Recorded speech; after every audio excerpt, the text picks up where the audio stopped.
Thanks for hanging out with me this morning, and hopefully the rest of the day a little bit as time allows.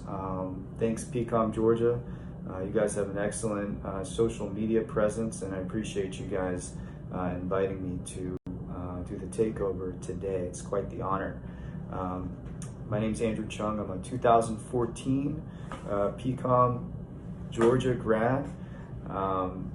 For many of you, I was right there in your shoes not too long ago, actually starting 11 years ago, 12 years ago now. So it has been a little bit of a while. So I did my medical school at PCOM Georgia, and I finished my orthopedic surgery residency at the Mayo Clinic in Arizona.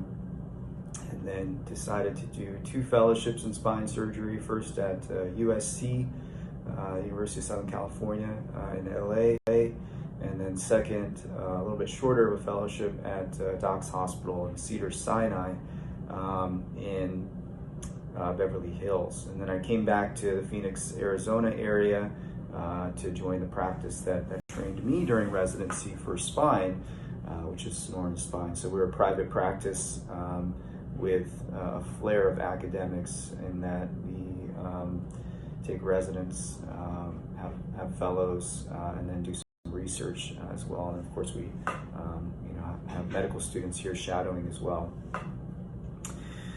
So appreciate you guys tuning in.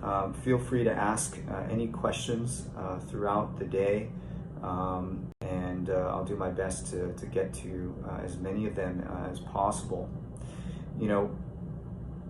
Unfortunately, today I can't take you guys to the OR. Today's just not an OR. You'll get to see a little bit of, a little taste of what clinic is about. Unfortunately, for HIPAA reasons, I can't take you into the rooms and allow you to see any patient interviews. But at least you'll kind of get a flavor of what clinic is about, and hopefully you'll learn something throughout the day there today. Future surgeons, I think that we, starting out young, we kind of think that, hey, we kind of want to stay out of clinic, we want to be in the OR. But I had probably one of my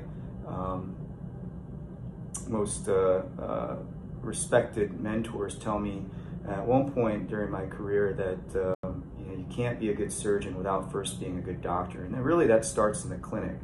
And what I mean by that is, you have to learn how to make the diagnosis, the right diagnosis, and that happens in clinic. So listening to your patients, getting a good history, doing an excellent physical exam, knowing your pathologies. You don't know and you can't diagnose what you don't know. And unfortunately, I've seen, particularly having trained at numerous tertiary referral centers, a lot of patients that were unfortunately misdiagnosed and treated for what was thought to be a spine condition or maybe a knee condition. So for instance, some people may not know that the hip oftentimes can refer pain to the knee. The other thing that people may sometimes get confused about is that when you get an x-ray really of any part of the body, or for that matter, any imaging of any part of the body, there's going to be what are called a lot of false positives. And what I mean by that is that you can always find something wrong on an x-ray, even if it does not cause any symptoms for a patient.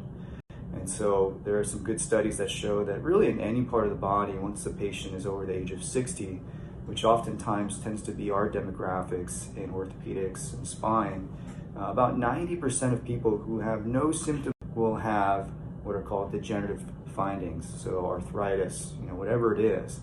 And so if you get an x-ray of somebody, you're going to find something. And so what I've seen several times, unfortunately, is people that come in with knee pain and had a knee replacement done because their x-ray at the time showed that they had knee arthritis. In reality, though, it wasn't actually affecting them, it was their hip. And so they come in, their knee pain never got better because they got their knee replaced. And in reality, all along it was their hip. And I've seen it in the spine too. As you guys may know, a pinched nerve in the neck can refer pain down to the arms or the hands. Pinched nerve in the low back can refer pain down to the legs, the feet. But there's also a lot of pathologies in the extremities, whether upper or lower, that can also cause pain that may be mistaken for a radiculopathy.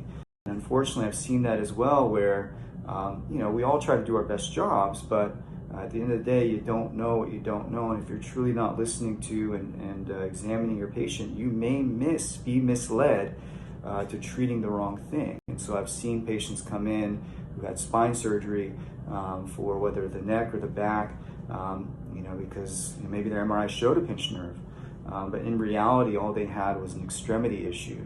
And so again, I think that to become a good surgeon, I think my mentor was right. You have to be a good doctor, and it starts in the clinic. Learn to do a good history and physical, and then the other stuff is just kind of adjunctive. All your imaging studies, all those things that you kind of get on top of your initial kind of interview and exam is really just to kind of confirm the diagnosis that you're already kind of thinking in your mind. So learn to be a good doctor, and that starts really at your stage in medical school. Listen to your professors. Pay attention, soak in as much as you can, because that all is going to pay off. When you become, a doctor, when you get out and you're ready to go on your own. The other thing is that, even outside of kind of the classroom, as you guys go through your different rotations, pay attention. Even if you're going into orthopedics like myself, or some other, very subspecialized, specialty, don't forget to pay attention during your medicine rotations, your pediatric rotations, your cardiology rotation. Because all of those things are going to ultimately make you a better doctor if you pay attention and you understand what it is that your colleagues are doing, and if you understand the human body as much as you can. So anyway, thanks for listening. Again, we'll kind of post some.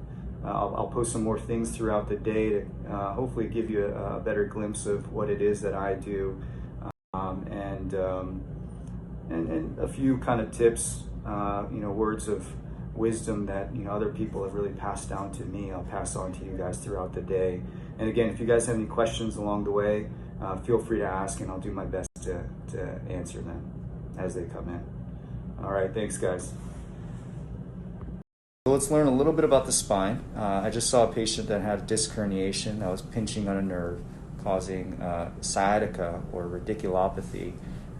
They're analogous terms, essentially. And basically, if you look at the structure of the spine, it consists of these building blocks called vertebrae. In between, we have what are called discs. Discs are like shock absorbers. And discs are structured like jelly donuts. So on the outside, they're more firm. Inside, they've got this gelatinous component called the nucleus pulposus. When you look at the function of the spine, there's really two basic functions. It keeps us nice and upright, and it also protects all these nerves. And these nerves, or electrical wires, are the things that allow us to feel, in the low back, feel and control our legs. And so what can happen is you can actually have that gelatinous material from the inside of the disc actually squirt out the back. And there's only so much room for the nerves. And so when that happens, it can pinch a nerve and cause pain.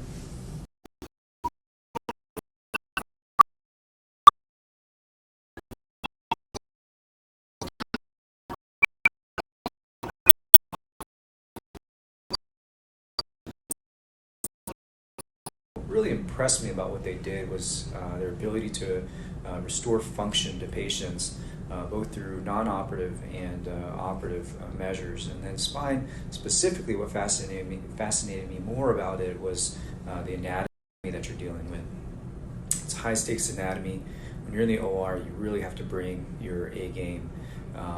Millimeter or two in the wrong direction with your surgical tool, you can really mess somebody up. And while that's stressful and perhaps anxiety provoking, for me, somebody who gets bored easily, I needed that. I need something that's going to make me bring my A game every single time for my patients. So